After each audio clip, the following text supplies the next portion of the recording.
Welcome to Math with Professor V. This is a little bonus episode. I'm going to be solving the 2 extra credit problems that were on exam 3 for my Calculus 3 class summer 2024.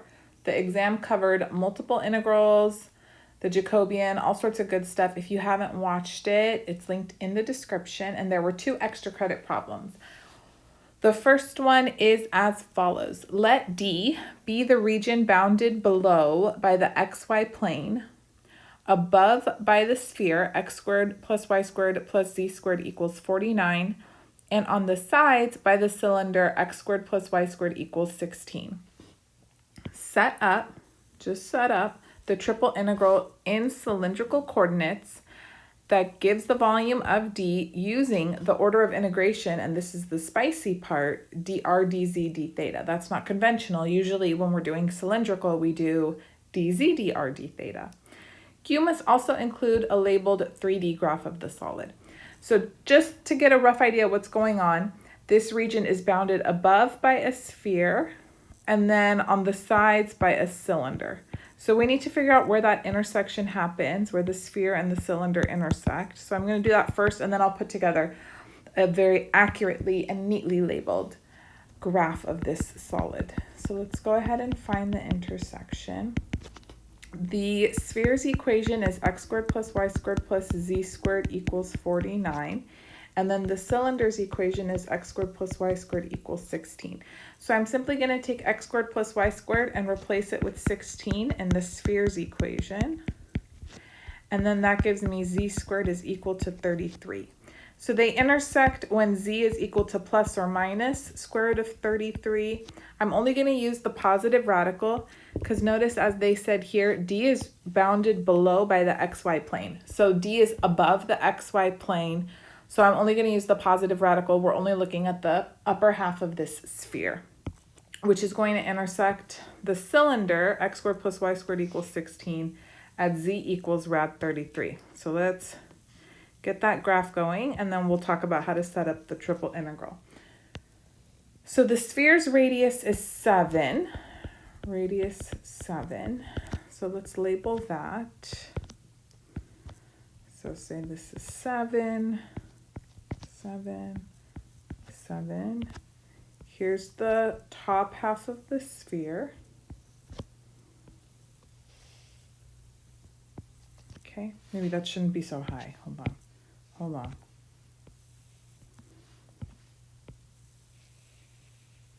Okay.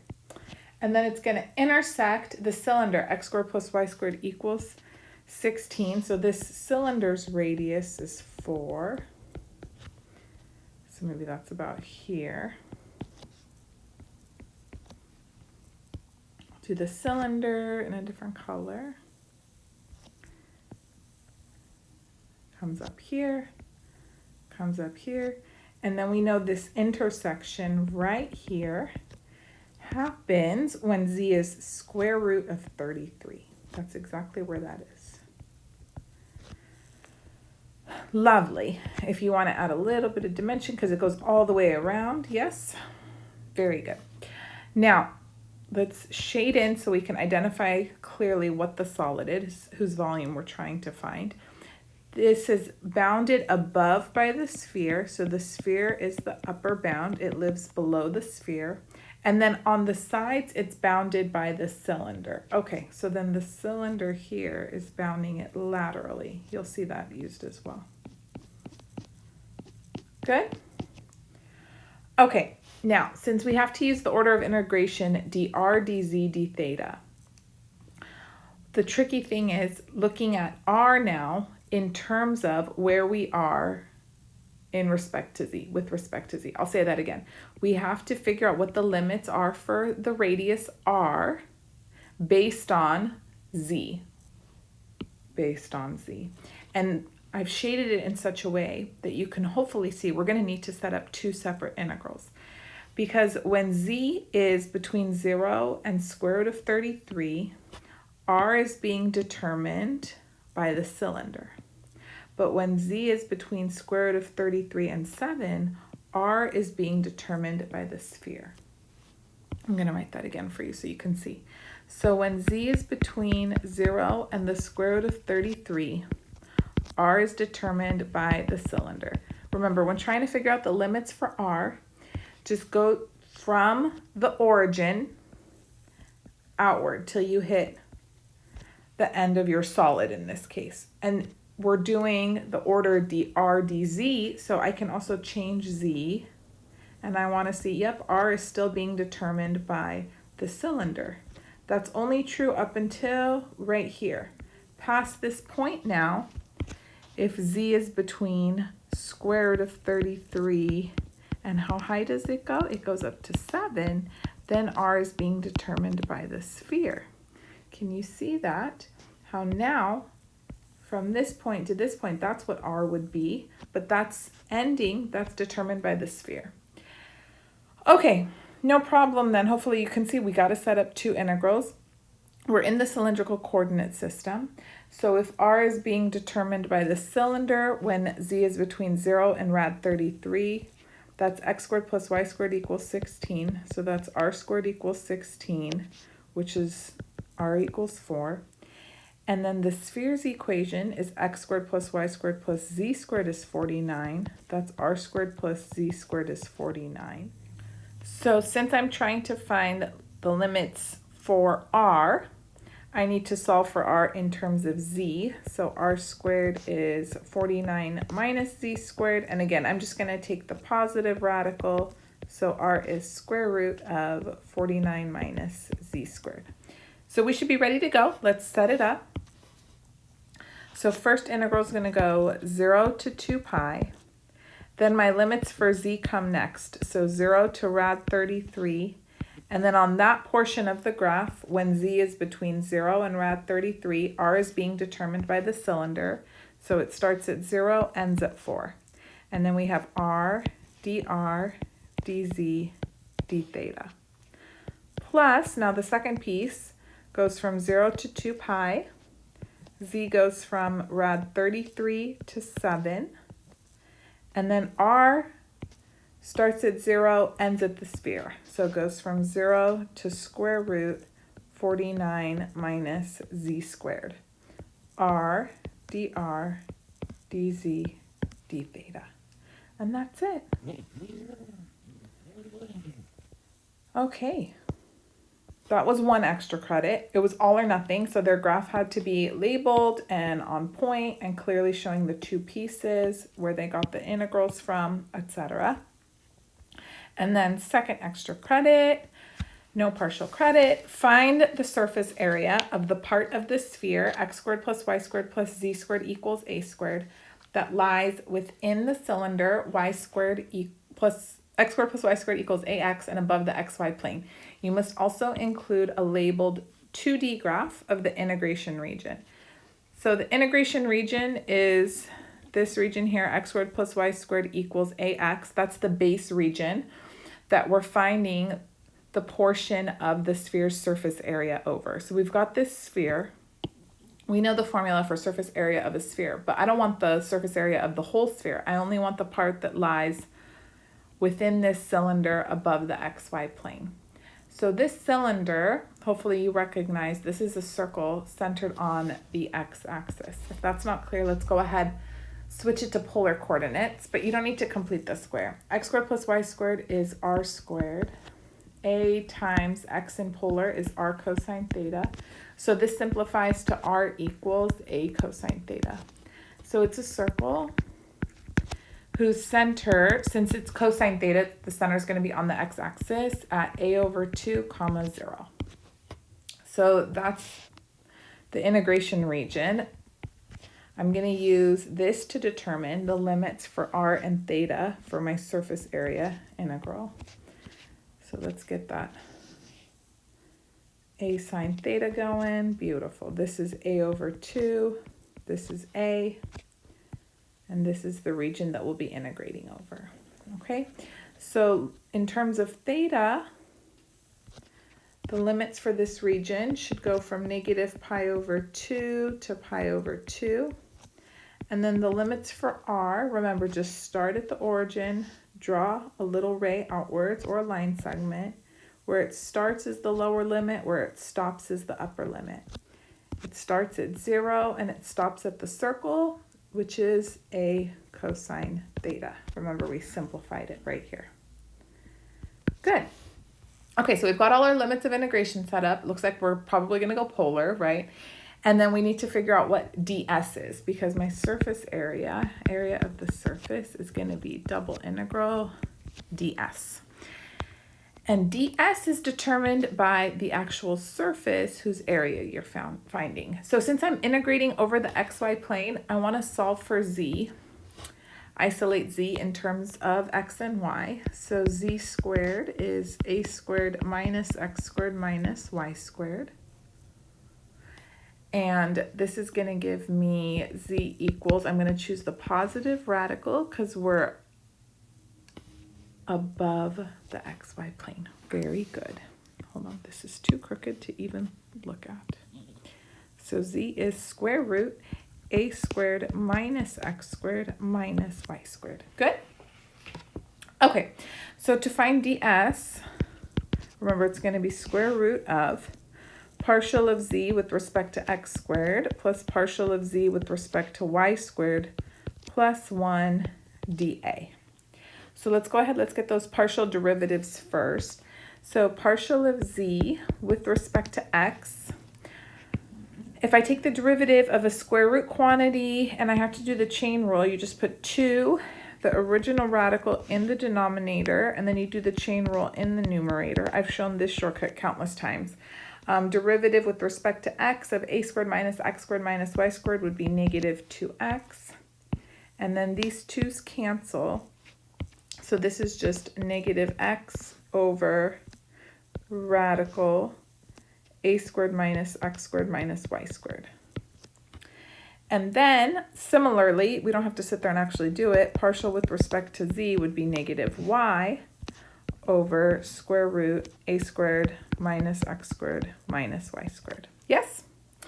Okay, so putting this all together for ds, ds is going to be square root. If I square partial with respect to x, I'm going to have x squared, and then no more radical in the denominator, a squared minus x squared minus y squared, plus, similarly, I'll have y squared over no more radical in the denominator. And then I already can see where this is going. So instead of writing plus 1, I'm going to get a common denominator and put plus a squared minus x squared minus y squared. Good? Yes, very good, Professor V. Okay, then from here, what we can do, I need another page if you'll allow me. Okay, what we can do is cancel out, see here, x squared, and there's a negative x squared. When I combine like terms in my numerators, y squared minus y squared, all I'm left with is, yes, a squared. So we've got square root a squared over a squared minus x squared minus y squared dA. And then I know we're going to go polar, so let's split the radical over the numerator and denominator. So square root of a squared, that's just going to give me a. A can't be negative because we're talking about the radius of the sphere, over, and then this is going to be square root in polar coordinates a squared minus r squared, and then dA is r dr d theta.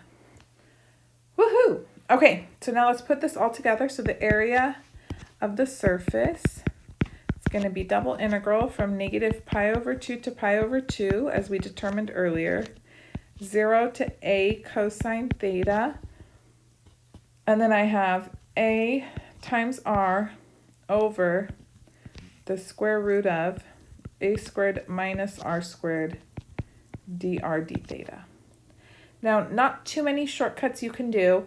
One thing I did notice, if you look back at the integration region, since we're finding the surface area of a sphere, and it is going to be symmetric with respect to the x-axis, the portion that we're looking for above and below the x-axis, I can double it and just go from 0 to pi over 2. That's a little bit of a dangerous move. But since I know the sphere has symmetry and the base region is symmetric, I'm allowed to do this. So we can go 2, 0 to pi over 2, integral 0 to a cosine theta, AR, over square root a squared minus r squared drd theta. Okay, so in order to proceed, I would do a u substitution. So I would let u be everything underneath the radical. And then du would be negative 2r dr. And all I have is r dr. So we're going to pick up a negative 1/2 when we do this u substitution. But I'm not actually going to do it, you know. We're just going to do it in our head. So currently we have all of this quantity raised to the negative 1/2 power. Let's write out everything else before it gets messy. So when you take an antiderivative, you take a squared minus r squared. You're going to add 1 to the exponent.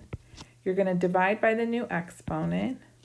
But then also from the u substitution, I'm going to pick up a negative 1/2. And that should be good. This r will get absorbed when I do the u sub, but I still have this a here, and that's just a constant. So why don't we actually put it outside, all the way in the front, so it's out of our way. And then this is going to get evaluated from 0 to a cosine theta d theta. Good? I think it looks great. Okay, so 2 and negative 1/2 cancel. I just have a minus sign in the front. So I have 2a integral 0 to pi over 2. And then instead of having a minus sign, I'm just going to evaluate the limits in the opposite order. So this is going to be a squared to the 1/2 minus a squared cosine squared theta to the 1/2 d theta. Beautiful. Notice I can factor out a from everybody here, because this is basically a minus a squared times 1 minus cosine squared theta, and then this is all to the 1/2 power. So if I take another a out, now I have 2a squared integral 0 to pi over 2. This is a 1 minus, and then here this is sine squared theta raised to the 1/2 power. So square root of sine squared, technically it's absolute value of sine theta, but we're in quadrant 1, 0 to pi over 2. So it's just sine theta, d theta. And then we're almost home free. So antiderivative of 1 is going to be theta. Antiderivative of negative sine theta is positive cosine theta. This goes from 0 to pi over 2. So we have 2a squared times pi over 2 plus cosine pi over 2 is 0. Minus 0 plus cosine of 0 is 1. And let's just clean up a little bit. So this is 2a squared times pi over 2 minus 1. If we distribute the 2 through but leave the a out, then you'd have a squared times pi minus 2. And that's, I think, the simplest version. So that concludes the extra credit. That concludes the video. This was just me solving these problems. If you need more help, more of a background lecture or context to surface area or simpler problems, then hop on over to the Calculus 3 video lectures playlist. I have a lot of the videos linked in the description of this video to help you prepare better for your calculus exams. And if you need to review anything from Calc 1 or 2 as well, then I have video lectures for those entire courses. Also, you can check me out on Instagram, TikTok, Math with Professor V. Don't forget to give the video a thumbs up and subscribe if you haven't already. Thank you guys so much for your support.